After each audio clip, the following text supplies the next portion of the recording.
Peace and black power. Peace and black power. Peace and black power, family. Fourth night of Kwanzaa. Fourth night of Kwanzaa. Tonight we have a full moon in Cancer at 10:28 p.m. Tonight we have a full moon in Cancer at 10:28 p.m. That means I'm going to do all that I can to make sure we're done before 10:28 p.m. tonight, because I always like to meditate, pray, pour libations to spirit on the occasion of the new moon and on the occasion of the full moon.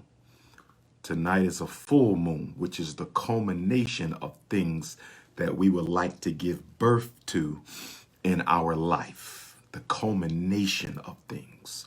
The moon is the symbol of the great divine mother. Within the Yoruba tradition, we refer to her as Yemonja. I'm wearing her color, blue. She happens to be my Orisha mother. Ogun is my Orisha father. So tonight is new moon in Cancer. Full moon in Cancer. And it actually comes in the sign of Yemonja, the great divine mother, which is Cancer. So we want to send a shout out to all black women. This is your night, full moons and new moons. We're talking about the birthing of things. When we're talking about the birthing of things, we're talking about the great divine feminine. And on the earth plane, that would be the beautiful African sister. All of our black women who we love and honor on this full moon in Cancer. I pray that all of you get all the righteous blessings that you deserve and all the righteous goals that you've been working towards. May they be fulfilled. And not only for the queens, but also for the kings and the whole African family. Shout out to my continental Africans. Shout out to my European Africans, Australian Africans, South Pacific Africans, Caribbean Africans, Central and South American Africans, and of course right here in the belly of the beast, shout out to the American Africans. Tonight, the fourth principle of Kwanzaa, Ujamaa. We are dealing with Ujamaa tonight.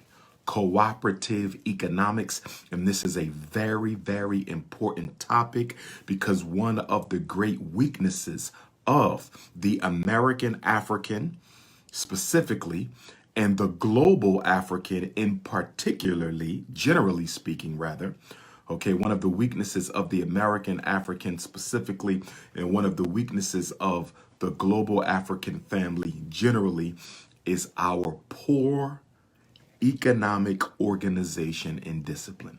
So Ujamaa, tonight we're going to talk about the money. Last night we talked about the family.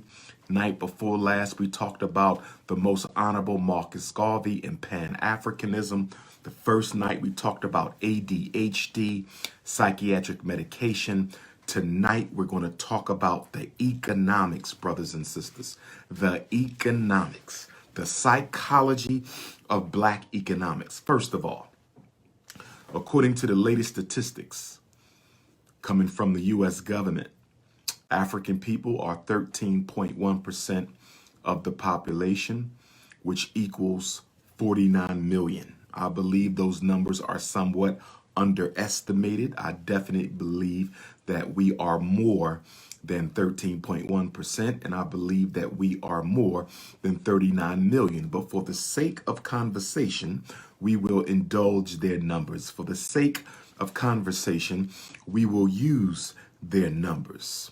Okay, from 2010 to 2012, the average pre-tax income of a white family was $63,935. I repeat, from 2010 to 2012, the average pre-tax income for a white American family, Caucasian American, was $63,935. The average pre-tax income for a American African family was $45,287. The top three expenses for white and black families has been housing, transportation, and food. Housing, transportation, and food, with the greatest percentage of that being spent on housing. The unemployment rate for the American African is twice that of the Caucasian. The Caucasian's unemployment rate in the United States is 3%. The American African unemployment rate in the United States is 6%. However, I need you all to understand that the unemployment statistic does not take into consideration incarcerated Africans.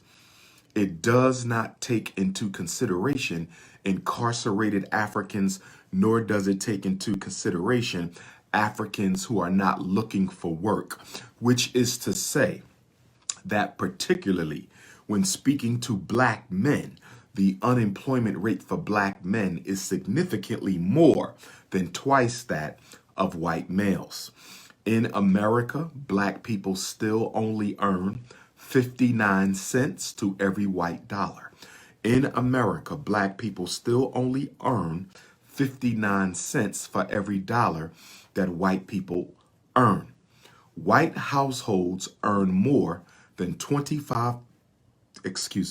white households earn more than $29,000 every year than the black household. I repeat, the white household earns $29,000 more than the average black household, which is to say that white America is bringing home an extra paycheck when compared to black America. I said white America is bringing home an extra paycheck when compared to black America, when you look at the fact that they're earning $29,000 more annually against the black family.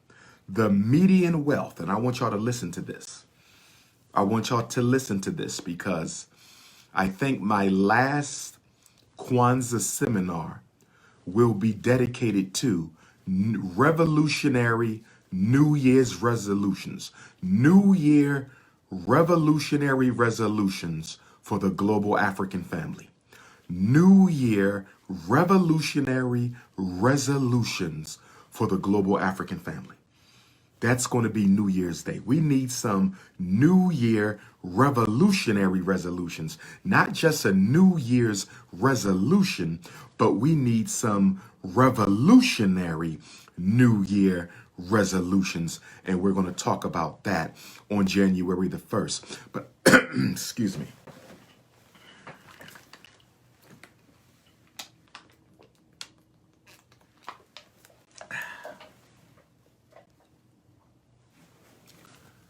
Might as well put on my Queen Mother Yemoja Oleke. Might as well put on my Queen Mother Yemoja Oleke. It's the night of the full moon. So, brothers and sisters, pay attention to this next statistic. Pay attention to this next statistic.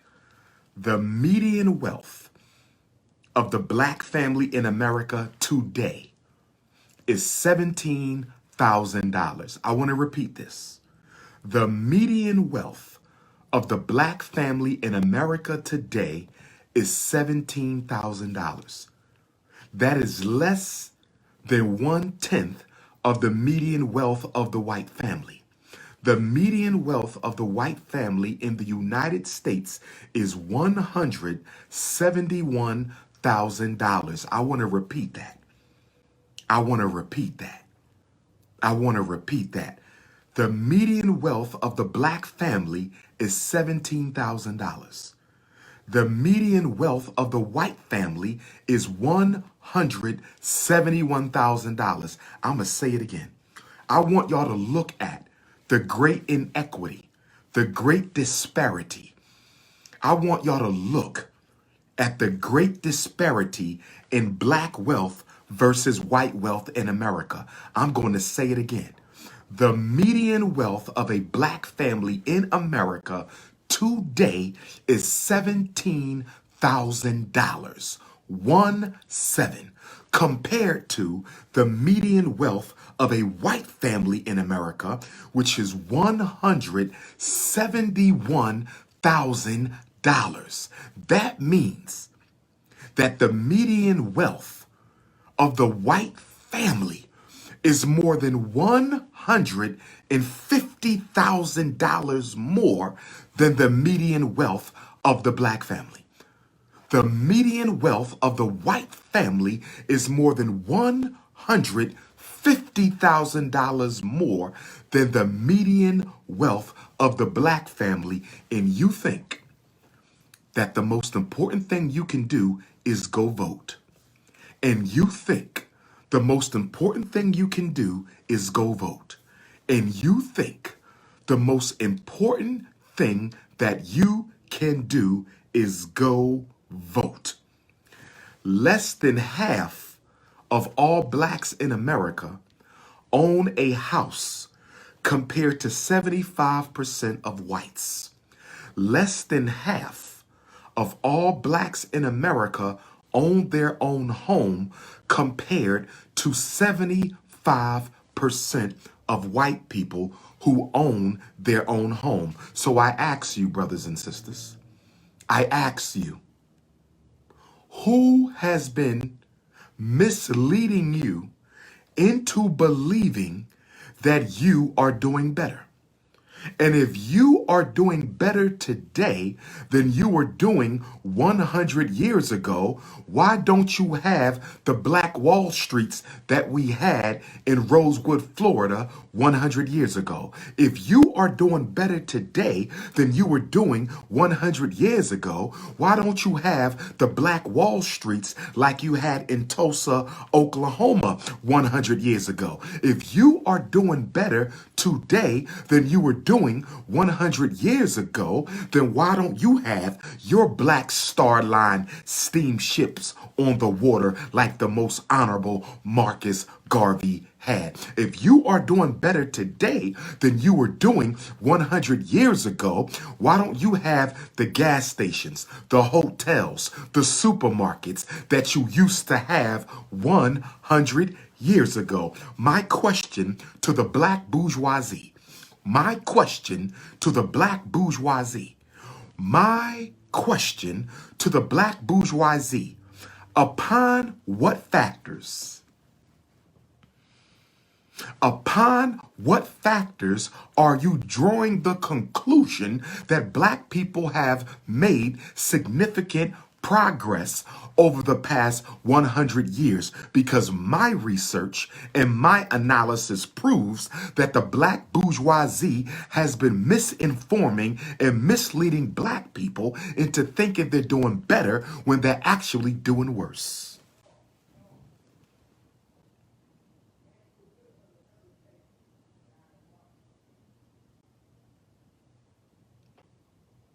Let me say this. Let me say this. The definition that the black bourgeoisie is using to inform black people into thinking that they believe they're doing better can be summed up in one word. The strategy of the black bourgeoisie that is convincing our people that we are doing better now than we were 100 years ago can be summed up in one word, and that one word is tokenism. That one word is tokenism. That one word is tokenism. What is the definition of tokenism? Tokenism is the political economic strategy of making a whole people think they're doing better because a few tokens are doing better. Let me repeat it. Tokenism is the political economic strategy of making 40 million American Africans think they are doing better just because a few tokens are doing better. Once you tear off the illusion of inclusion, once you eliminate the illusion of inclusion, once you wake up from the black bourgeoisie hypnosis, you will see that you are not doing better and that they have been using tokenism to brainwash you into thinking that you are. Less than half of all blacks own their own home as compared to 75% of whites. The average household, black household, only has $17,000 in wealth, whereas the average white household has $171,000 of wealth. The incarceration rate for black people in America is 6 times greater than the incarceration rate of white America. The incarceration rate of black America is 6 times higher than the incarceration rate of white America. America leads the world in mass incarceration, and black people are the most incarcerated. America leads the world in mass incarceration per capita, and black people are the most incarcerated. So what that means is America leads the world in locking up black people. America leads the world in locking up black people. Who said this was the land of the free? Who said this was the land of the free? Let me continue with some more statistics. According to the research, 20 years after graduating from college, 20 years after graduating from college, 20 years after graduating from college, the average black college graduate, 20 years after, not 2 years after they graduate college, not 5 years after they graduate college, not 10 years after they graduate college, 20 years after the average black college graduate earns their degree, 20 years later, they still owe 95% of their student loans. A generation later, and we still owe 95% of our student loan debt. Do you know what that means? That means your first 20 years of college, you pay your student loans, the first 20 years of college, and that whole 20 years of college only went to finance the interest on the loan. You never touched the capital. 20 years after paying on a student loan, you never touched the capital. You've only paid the interest. 20 years after we graduate, we still owe 95% of student debt after 20 years. That should be a crime. That should be a crime. That should be a crime. How can you pay your student loan every month on time for 20 years and still owe 95% of the debt on your student loan, compared to whites who only owe 6% of debt on their outstanding student loans?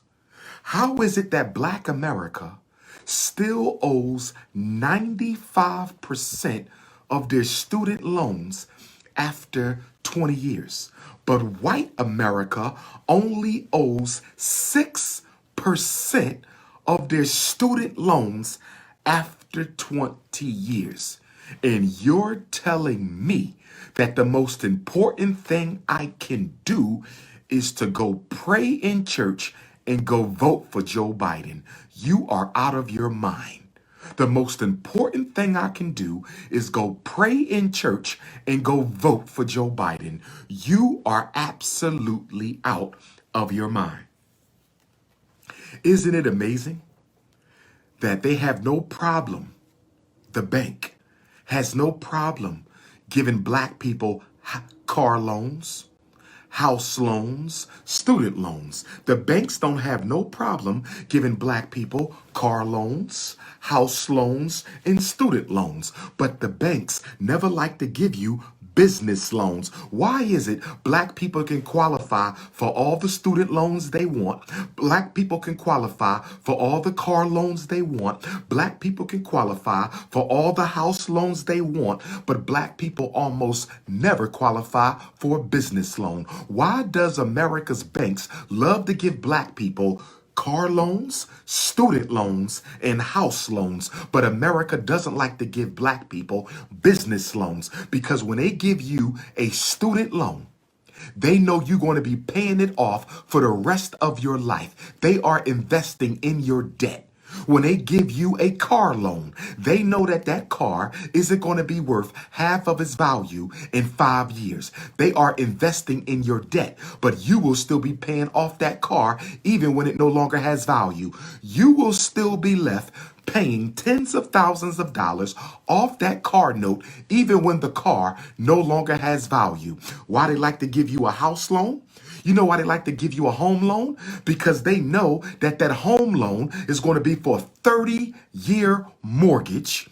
In some cases, 40, 50-year mortgage. And many of us will be dead and our children will be paying off the home loans because we should have never got a home loan for 30, 40, and 50 years. What is that? The Frederick Douglass Mortgage Program, the Sojourner Truth Mortgage Program, the Nat Turner Mortgage Program, a 30-year home loan. And then they make you think this is your house. It ain't your house until you pay it off. It is not your house until you pay it off. Stop taking these 30-year home loans. Stop taking these 30-year home loans, because when you go to the ancestors, and your children pick up that loan and you know that they don't have the discipline or commitment to paying off that house, you done already spent the greater portion of your retirement paying off that house. And as soon as you die, the house goes back to the bank. As soon as you die, the house goes back to the bank, not to mention the property tax. We just talking about the mortgage. We're not even talking about the property tax. We're talking about the mortgage. We're not even talking about the property tax. Most blacks are in the inner city suffering from gentrification, where they're raising up the property value and the tax value. And they want to sell you a 30-year loan for a house. What the hell I want a 30-year mortgage for? I'm not taking out no 30-year mortgage. You don't get wealthy with no 30-year mortgage, brothers and sisters. But they're not giving us the business loans because they don't want to finance our economic independence. They only want to finance your debt. The white banks only want to finance your home debt, your school debt, your car debt. They do not want to finance your economic independence. That's why we need revolutionary black banks.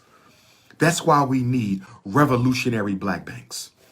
That's why we need revolutionary black banks, brothers and sisters.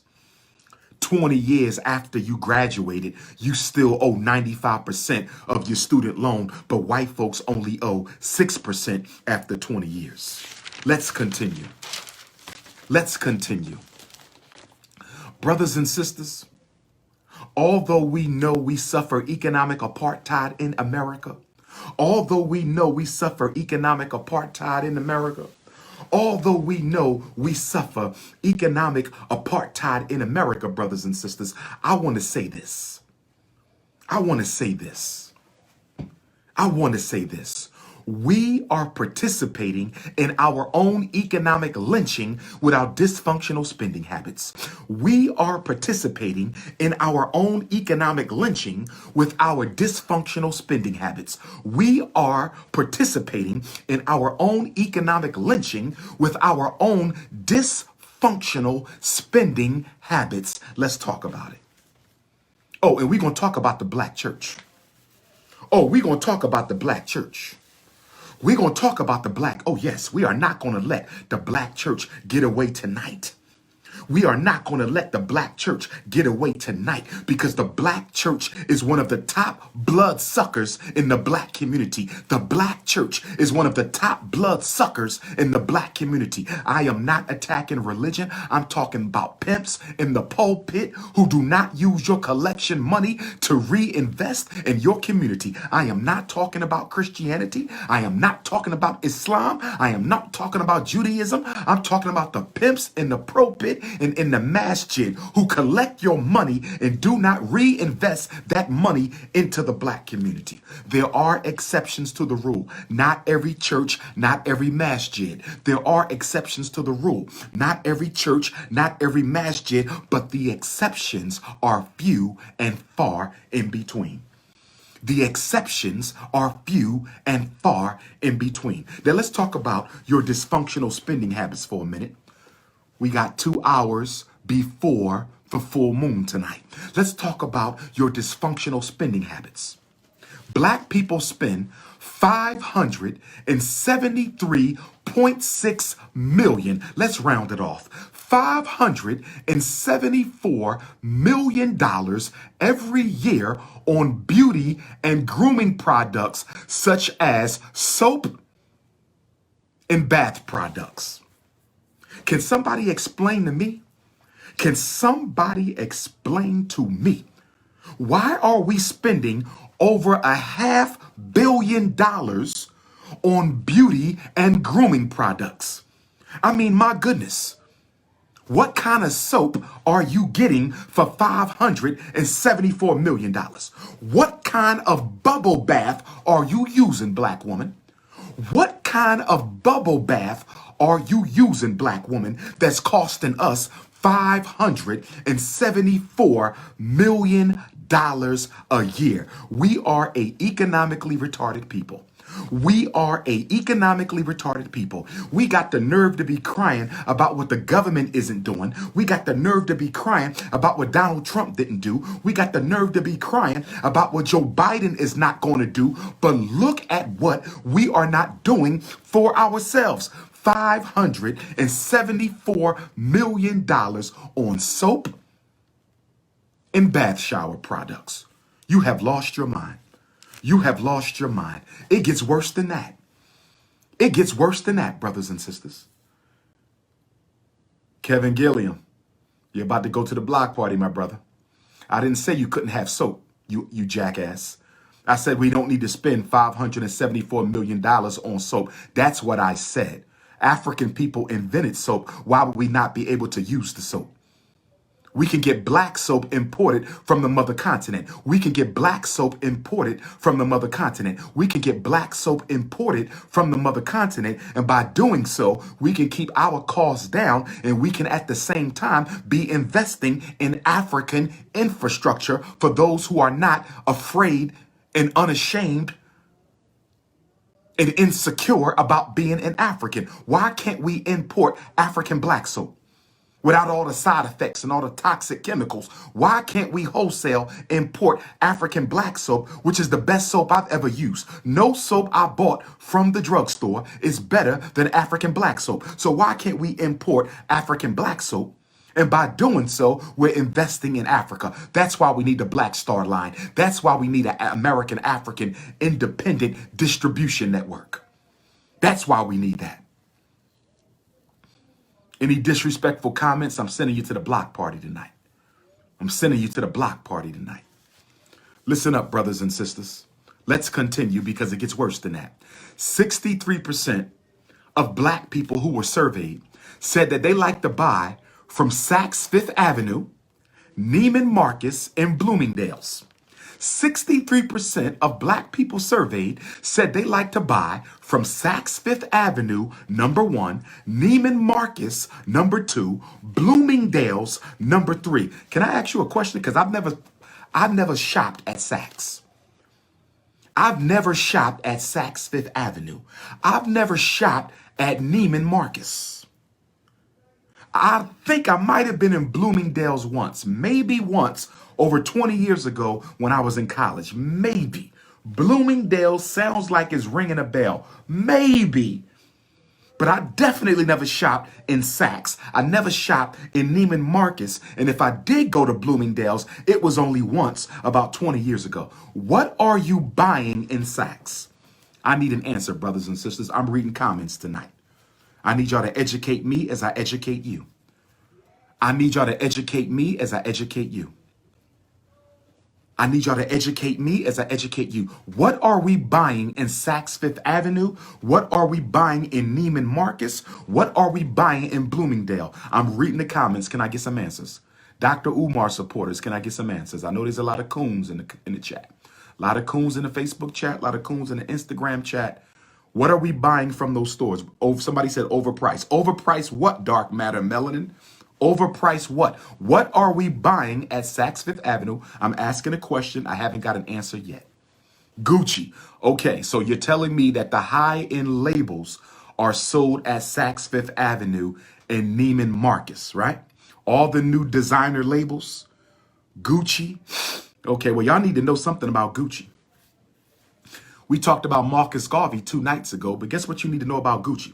The Gucci Corporation was founded in 1920, 1921, and they stole Marcus Garvey's red, black, and green colors in order to popularize their business. I'm going to say it again. The Gucci Corporation was founded at the height of the Garvey movement. Do your research. The Gucci Corporation was founded at the height of the most honorable Marcus Garvey's movement, the red, black, and green. And in order to popularize their products, they stole Garvey's colors, the red, black, and green, and put it on Gucci. If you don't believe me, do your research. So you're telling me you will wear the red, black, and green on Gucci, but you won't wear the red, black, and green of the Garvey movement. You will wear the red, black, and green of Gucci, but you won't wear the red, black, and green of the Garvey movement, even though the Gucci Corporation stole the colors from Garvey in 1920, 1921. If you don't believe me, go do your research. If you don't believe me, go do your research. Gucci hijacked the red, black, and green from Garvey. They were founded the same year that Garvey held his first international conference. You don't believe me? Go do your research. Those are our colors. The Gucci colors are Garvey's colors. Gucci owes Garvey reparations. I said Gucci owes Garvey reparations. Let's continue. Let's continue. So y'all want to go to Saks, Neiman Marcus, and Bloomingdale's to buy expensive junk from people who don't like you that you don't even need. So y'all want to go to Saks, Neiman Marcus, and Bloomingdale's to buy expensive clothing from people who don't like you and stuff that you don't even need. But y'all want to complain because I'm raising money to fix up 2 schools for black boys. Lord have mercy. But y'all want to complain because I'm asking you to help me build 2 schools so our boys can get a better opportunity at surviving in this racist society, so they don't become another statistic in the school to prison pipeline. But you will curse me out, interrogate me, sabotage me, destroy my campaign, but you will take that money that we could have used for the school and you'll take it to Bloomingdale's, Neiman Marcus, and Saks Fifth Avenue. You Negroes are crazy. You Negroes are crazy. You Negroes are crazy. Twine 23. Don't get blocked, my brother. Book of Negroes. You will be added to the book of Negroes. If I block you, you're not coming in my school for the rest of your life. Choose your words carefully, brother. I'm not in a joking mood tonight. My people in trouble. I'm not in a joking mood tonight. All right? Let's keep on going. Here's a big problem that we have, African people. Here's a big problem that we have. 52% of black people find shopping relaxing as compared with only 26% of the American population. Listen to this. This is the foundation of the problem. 52% of black people find shopping relaxing compared to 26% of all other Americans. That's the problem right there. Black people are shopping as a way to escape the misery and racial oppression of America. I'm going to say it again. Black people use their disposable income like a drug.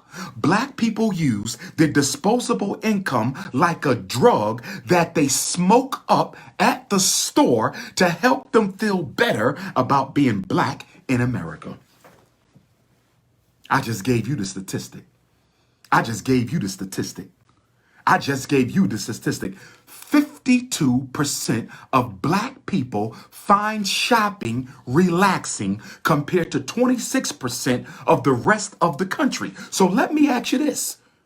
You find it relaxing to give your money away to the same people who are locking up your sons, the same people drugging your grandchildren, the same people disenfranchising our women, the same people exploiting us through mass incarceration and gentrification. You think it's relaxing. You are relaxed to know that you're giving much needed black power dollars. You find it relaxing to know that you're giving away much needed black power dollars to your oppressor so he can oppress you more better. Negro, you're crazy. Negro, you're crazy. That's why I respect this man, this Pan-Africanist, Booker T. Washington, who started the National Negro Business League. That's why he's on my wall. The man who inspired the most honorable Marcus Garvey to build the largest black movement in modern history. That's why I respect Booker T. It was this black man who said we're going to organize the black dollar. And W.E.B. Du Bois hated on him like he hated on Garvey. W.E.B. Du Bois wanted us to vote. Booker T said, what good is the vote if our people can't feed their families? What good is the vote if they can't even build a house? That was the wisdom of Booker T. You're seeing the prophecies of Booker T come true right in your lifetime. Let's keep on going. So 52% of y'all find shopping relaxing, which means it is a form of self-medication. Black shopping is a form of self-medication. Black shopping is like smoking a blunt to deal with your stress. But instead of smoking the blunt, you're just smoking your money away. Instead of smoking the blunt, you're not burning the blunt wrapper, you're burning the money in your pocket. You're not smoking the blunt, you're smoking your wealth away, smoking your dollars away. We have to stop this. We have to stop this. 55% of blacks like to do what I refer to as curiosity shopping. Listen to me. So not only do half of y'all like to shop because it make you relax, on top of that problem, we have another shopping problem, and that is 55% of black people like to engage in curiosity shopping. Dr. Umar calls it curiosity shopping. This is coming from the statistics, but I'm using my words. Curiosity shopping. Do you know what curiosity shopping is? I know my sisters know what this is. I know my sisters know what this is. Our gangster rappers know what this is too. Curiosity shopping is when you decide. Curiosity shopping is when you decide to walk into a store. You don't need nothing. You don't need anything in the store. You don't need nothing they selling, but you're curious to see what they have in there. You're curious to see what they selling. And so you just go around walking through stores. You don't need nothing. You don't need anything, but the money in your pocket is burning a hole in it. Your money is burning a hole in your pocket. And so you go into the store and you start curiosity shopping, which means you're just wandering around to see what they got. Wandering around to see what they got. And curiosity shopping is not the same as window shopping. Window shopping, you don't go in the store. Window shopping, you stay outside. Curiosity shopping, you go inside the store that you don't need nothing from, and you start walking around and looking around and you say, oh, this hat is cute. And that right there, I wonder how this works. And I wonder about this. And this is on sale. I don't need it, but I'm going to buy it just because it's on sale. And that's another problem American Negroes have. We, more than any other person in this country, buy stuff just because it's on sale. How many of you got a closet full of clothes that you don't even wear and you bought it just because it's on sale? How many of you got all kind of household items that you don't even need, but you bought it just because it was on sale? But while you out there curiosity shopping, because let me say this, curiosity shopping is for economic coons. See, some of us are not political coons, but some of us are economic coons. Are you an economic coon? Be honest with yourself. Are you an economic coon? Those of you who are listening to me tonight, are you an economic coon? Because if you are, you're going to have to deactivate your economic coon chip. You're going to have to deactivate your economic coon chip. You're going to have to deactivate your economic coon chip.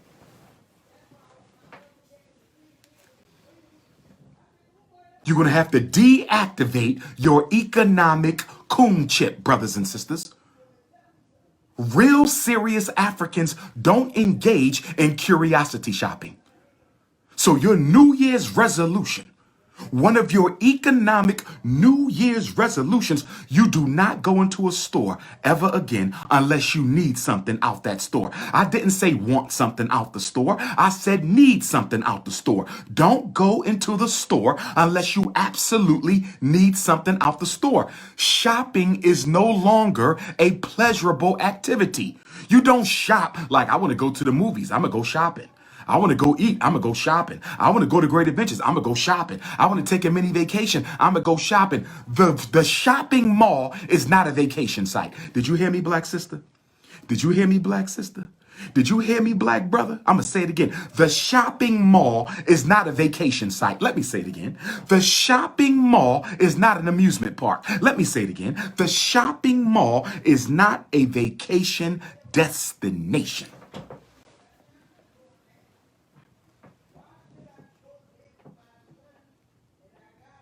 If you find this information useful tonight, black men, give me a fist. Black sisters, give me a heart. If you find this information useful tonight, black sisters, give me a heart. Black brothers, give me a fist.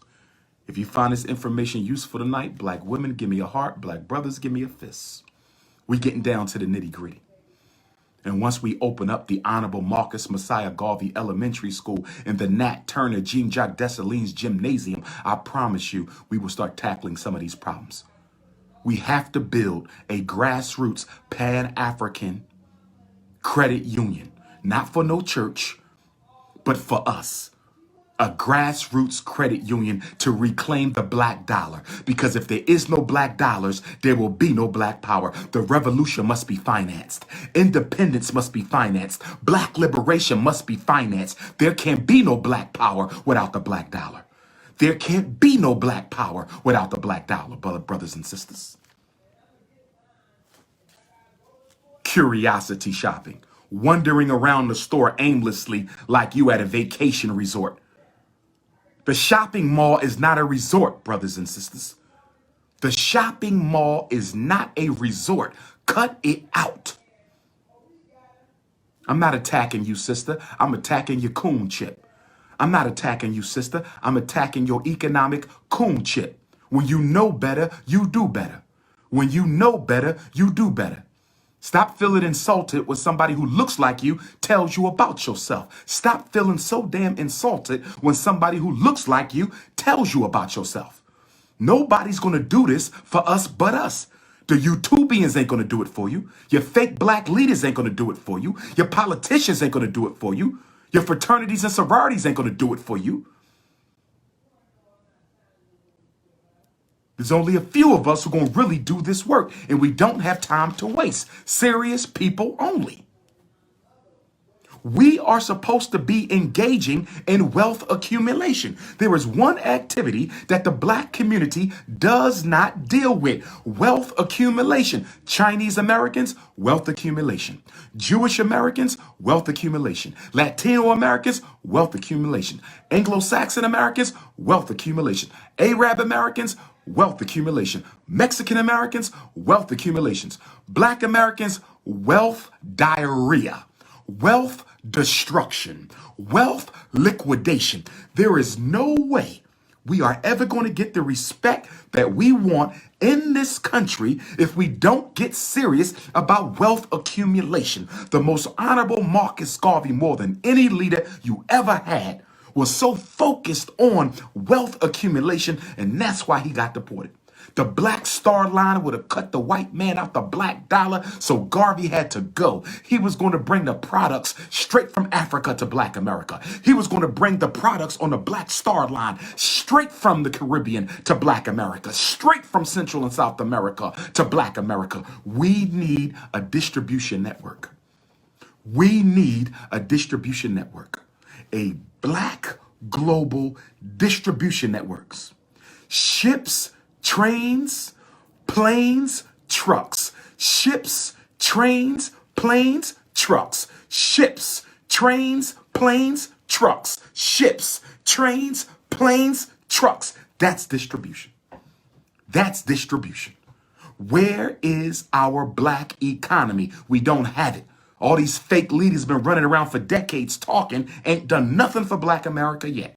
All these fake leaders been running around talking, ain't done nothing systematically to change black America yet, but preach to you about religion. We don't need no damn religious talk. We need political economic organization. Let us continue. More disappointing statistics. I'm not giving you this to depress you. I'm giving you this because we're going to change this in 2021. The new year will be a revolutionary one. The new year will be a progressive one. The new year will be a decisive one. 2021 is our year, brothers and sisters. Let's fix this. 2021 is our year. Once that Garvey school is fixed up, I will be hosting conferences twice a month. Twice of every other weekend, there's a conference at the Garvey School that we own, that we bought, that we built, that we sacrificed for. That's what I'm about. That's what I'm about. I don't talk it, I walk it. Corey, let me write your name down. Corey Payne, House of Negroes, Book of Negroes, and I'm going to block you too, brother. For some reason, I can't block on Facebook, but Corey is banned from the school. Book of Negroes. Let us continue, brothers and sisters. Black people are 34% more likely to be influenced by the store staff. Listen to this. When you go shopping, you are 34% more likely to be influenced by the store staff. When you go shopping, you are 34% more likely to buy something if the white person selling it smiled at you. Do you see your Willie Lynch chip here? Do you see your Willie Lynch chip being activated? This is the statistic. 34%. Black people, 34% more likely to buy something if the store staff smiles at you or recommends that you buy it. So that means white folk can make you spend money on stuff you don't even need. All they have to do is smile at you. And do you know why you like your oppressor to smile at you? Because it gives you a sense of false acceptance. It gives you a sense of integration. It gives you a sense of accommodation. It gives you a false sense of the illusion of inclusion. And so when they smile at you, you can't help it but leave some of your money with them. But they will never shop at a store owned by somebody who looks like you. But they will never shop at a store owned by somebody who looks like you. When the last time you seen a Chinese at the black mini market? When the last time you seen a European Jew patronizing a black person? When the last time you seen a Mexican, a Latino, an Arab, an East Indian? When is the last time you saw somebody else come and support one of our businesses? But all they have to do is smile and you will spend your money with them. Let us continue. Black people are 28% more likely than all other Americans to be influenced by in-store advertising. You will buy something because there was an ad in there that you liked. Now, let me break this one down. Let me break this one down. The reason we are 28% more influenced by store ads is because merchandise marketing has one goal. Merchandise marketing has one goal. I'm giving you the psychology of capitalism, the psychology of consumerism, the psychology of black economic dysfunction. Let me tell you why black folks are 28% more likely than all other Americans to be influenced by the in-store advertising. Because all advertising has one goal. All advertising has one goal, and that is to make you think you will feel better if you buy it. I'm going to say it again. I'm going to say it again. I'm going to say it again. All advertising has one goal: to make you think you'll feel better if you buy it. Let me give you an example. Have y'all noticed all the commercials that we've been seeing the last couple of years that show black women with white men car shopping, black women with white men Food shopping, black women with white men. Jewelry shopping, black men with white women. House shopping, black men with white women. School shopping, black men with white women. Merchandise shopping. Do you know why they do that? Why so many interracial couples in the merchandise now? Because they want black men to think that if you get this Mercedes, you'll get you a white girl. They want the black women to think that if you buy this weave, you'll get you a white man. That's right. That advertising is designed to make you think you will feel better if you buy it. Black people buy twice as many Mercedes Benzes as white people. This is a statistic. Black people in America buy twice as many Mercedes Benzes as white folk. But yet, your average household wealth is $17,000. And white people's average household wealth is $171,000. So can you explain to me, please?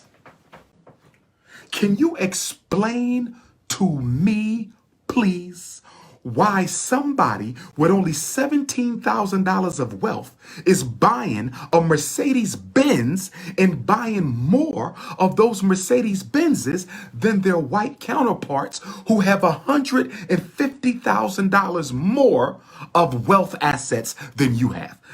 How are you buying the Mercedes and the white person is not? How are you buying the Mercedes with $17,000 of wealth, but the white folk got $171,000 worth of wealth? Because I done already told you, black people go shopping to feel better about their reality.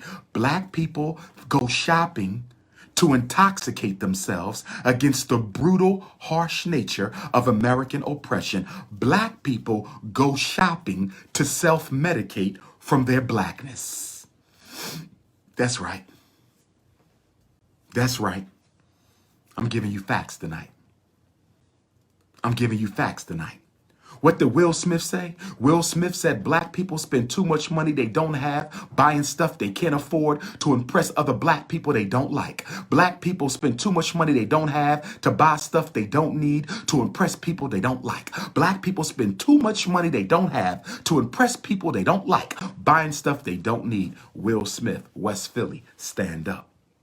Black people are 27% more likely to be influenced by the merchandising. Let's go on. Because the merchandising, the advertising makes you think, I'ma feel better after I buy this Mercedes. I'ma feel better once I buy this house in a white suburb. I'ma feel better once I send my kids to a white private school. I'ma feel better once I get this Rolex. I'ma feel better once I get these Timbs. I'ma feel better once I get the new LeBrons, once I get the new Gucci's, once I get the new Maybach, until that first bill come in. Soon when that first house note, car note come in, you go right back into a Negro depression. You go right back into a Negro depression. You go right back into a Negro depression. Let's go on to the next statistic because I have to stop by 10:30 so I can meditate. Let's go to the next statistic. Black people, listen to this. Black women, I need your full attention. Black men too, but black women, I need your full attention. Black men too, but black women, I need your full attention for this next statistic. Let me take a sip of water before I drop this next statistic. Conspicuous consumption for the coon community. Conspicuous consumption of the economic coon is killing black America. The conspicuous consumption of the economic coon is killing black America. The conspicuous consumption of the economic coon is killing black America. Let me take a sip.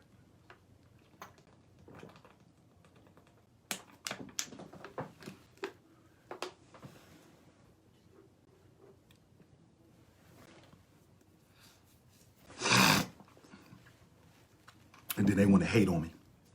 They want to hate on me. They want to hate on me. Oh, he the number one scholar. He the number one this. I am.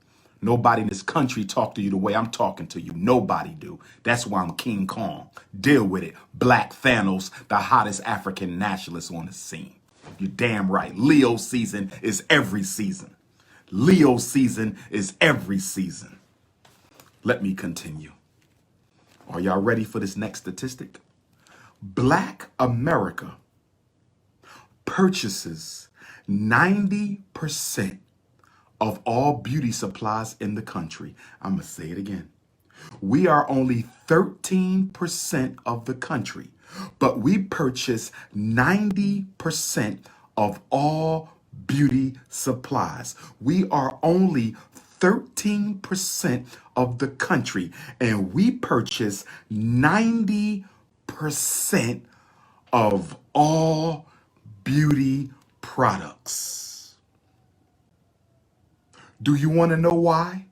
You are preoccupied with the way you look, black man. Do you want to know why you're preoccupied with the way you look, black woman? Do you need me to give you the historical analysis for why you're why you're buying 90% of all beauty products in America? It's because the white man been telling you you ugly for so long.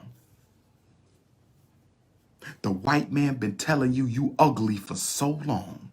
The white man been telling you your hair too nappy and your skin too black and your lips too thick. He been telling you that for so long you believe it. And that's why as soon as you get your paycheck, the first thing you want to go do is perform a self-surgery on the way you look. That's facts. Is rooted in slavery. That's facts. There is no cultural explanation. There is no cultural explanation. There is no cultural explanation for why Black America purchases 90% of all beauty supplies in America. There's no cultural explanation for that, but there's a psychological one, and it's called self-hatred. Self-hatred. Let's continue. And then they said, black people are more likely to buy a product if a celebrity designed it. If the celebrity designs it, you will buy it. LeBron sneaks, the Jordans, the Yeezys, anything that one of these Negro entertainers put their name on, you will run out and buy it because you are addicted to status symbols. You are addicted to status symbols. You are addicted to status symbols. Expensive things make you feel important. And since no black person wants to feel like the other black people, we go out of our ways to separate ourselves with expensive junk. It's all based on your self-hatred. Let's continue. 96% of the top 1 million households in America are white. Did y'all hear that? 96% of the top 1 million households, wealth and income, 96% of the top 1 million households in America, 96% of the richest households are all white. 96% of them. We are being robbed of our wealth. We do not live in a democracy. We live in a white aristocracy. We do not live in a democracy. We live in a white aristocracy. We do not live in a democracy. We live in a white aristocracy, brothers and sisters. This is the rule of rich white people over poor black people. This is the rule of rich white people over poor black people. This is not a democracy. I don't care who you vote for. I don't care how often you vote. I don't care who wins. This is not a democracy. It is a white aristocracy. The rule of rich whites over poor blacks with a layer of coons in the middle known as gatekeepers. They used to be scholars. Now they're athletes and entertainers. The black gatekeepers used to be scholars, but now they're athletes and entertainers. The black gatekeepers used to be scholars. Now they're athletes and entertainers. Your favorite rapper is selling out your hood. Let's continue. 100 richest Americans control more wealth than all of Black America put together. I'm going to say it again. It breaks my heart. The 100 richest Americans in the United States control more wealth than all of Black America put together. Let me say it one more time. For all y'all, we've come a long way, Negroes. For all of you, we've come a long way, Negroes. We've come a long way since slavery, Dr. Umar. Take it easy. We've come a long way since slavery, Dr. Umar. Take it easy. The 100 richest Americans control more wealth than the entire Black America put together. Not only that, when slavery ended in 1865, when slavery ended this month, December of 1865, this is December of 2020. So what is that? They killed Malcolm in 1965. That was our 100-year gift. They assassinated Malcolm in 1965. That was our 100 years out of slavery gift. 75, 85, 95, 05, 15, 155 years we've been free. Allegedly. 155 years we've been free.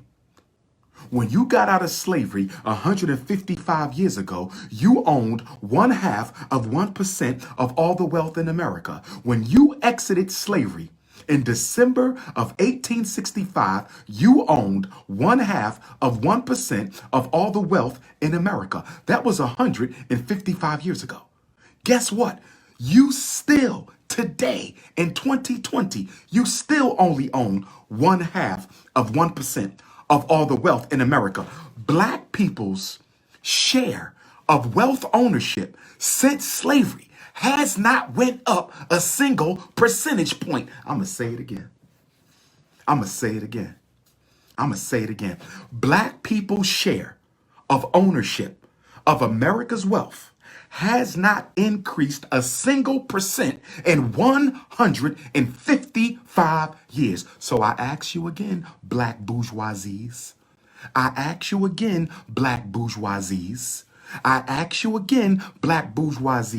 By what definition are you judging the progress of my people? Upon what definition are you judging the progress of my people? Let's continue. And then here's what I need y'all to understand. Here's what I need y'all to understand, overstand, and understand. Here's what I need y'all to understand, overstand, and understand. Here's what I need you to understand, overstand, and understand. Dr. King, the good Reverend Dr. Martin Luther King Jr. was assassinated because he tried to bring economic justice to Black America. Dr. King had his brains blown out in Memphis, Tennessee on April the 4th, 1968, because he wanted to correct the economic apartheid, the economic imbalances, the economic disenfranchisement, the economic discrimination, and the economic equity in Black America. I'm saying that to say that if you think your president is going to fix this for you, you're crazy. If you think your black elected officials are going to fix this for you, you crazy. If you think your black preachers, and we coming to the preachers in a minute. We ain't even got to the good part. We ain't even got to the black church yet, brother. This is still just the introduction. We ain't even got to the preachers yet. We ain't even got to the black church. We ain't even got to the black church yet.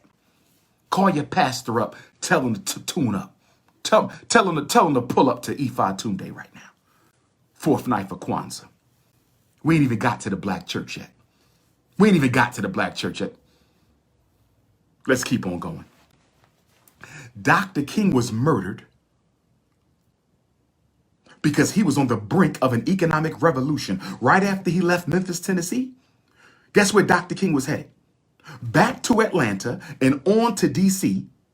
for the breadbasket campaign, the poor people's campaign. He was going to erect a tent city. Martin Luther King was going to take poor Americans of every race to Washington, D.C., and they were going to erect a tent city, and they were going to live in D.C. till everybody left with a house and a job. It would have embarrassed America. They had to kill him. It would have embarrassed America. They had to kill him. It would have embarrassed America. Dr. King was murdered for the very same thing we're talking about right now. Economic apartheid. Why did they murder Dr. King if this is supposed to be a democracy? If everybody has a chance, all you got to do is work hard and pull yourself up by your bootstraps. That's a damn lie. This is not a democracy. It is a white aristocracy. The rule of rich whites over poor blacks. It is a white aristocracy. The rule of rich whites over poor blacks. Let's continue. The 5 largest white landowners in America own more wealth, the 5 largest white landowners own more land than all of black America put together. I'm going to say it again. The 5 largest white landowners in America own more land than the entire black America put together. Did you hear what I just said? I'm going to say it again. Please take notes. Please do your research. The top 5 white landowners in America, 5 people own more land than the entire black America put together. And you're telling me the most important thing I can do is go vote. You have lost your mind. You have lost your mind. And guess what? We're going to talk about reparations tonight, too. I'm going to give you Dr. Umar's reparations package. I'm going to give you the Prince of Pan-Africanism reparations package. See, Marcus Garvey is the father of modern reparations. You understand me? He sent a delegation to the League of Nations to give us the former German territories after the World War. Garvey is the father of reparations. But these fake social net group, anti-African, Negro tribalism movements, they haven't even given you a reparations package because they are not visionary. They're not leaders. They're not organizers. They're hustlers and pimps who trying to get paid off of a hot trend, which is why I don't have to pay attention to them, because 10 years from now, they won't even be around no more. 10 years from now, they won't even be around no more. You don't have to go to war with a hustler. You don't have to go to war with a pimp. You don't have to go to war with an opportunist. Just wait him out. Do your job, and the rest will take care of itself. It's Pan-Africanism or perish. It's Pan-Africanism or perish. Let's continue. The average black family, listen to this. I need another sip of water. Better yet, I need a chip one time.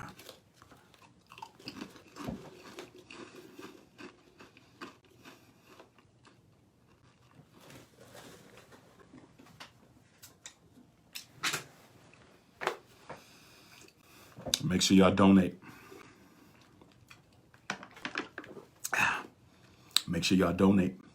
Oh, we're going to talk about the historically black colleges too. Oh, they coming up. I got them in my assessment. We're going to talk about the presidents of the historically black colleges and universities. We're going to talk about these presidents of the historically black colleges and universities because they ain't been doing their job. The presidents of the HBCUs have been selling us out. I'm going to say it again. The presidents of the HBCUs and the black pastors of America have been selling us out. I'm going to talk about the HBCU presidents too. That's right. I'm going to talk about reparations too. That's right. I'm going to talk about the black church too. That's right. You listening to the Prince.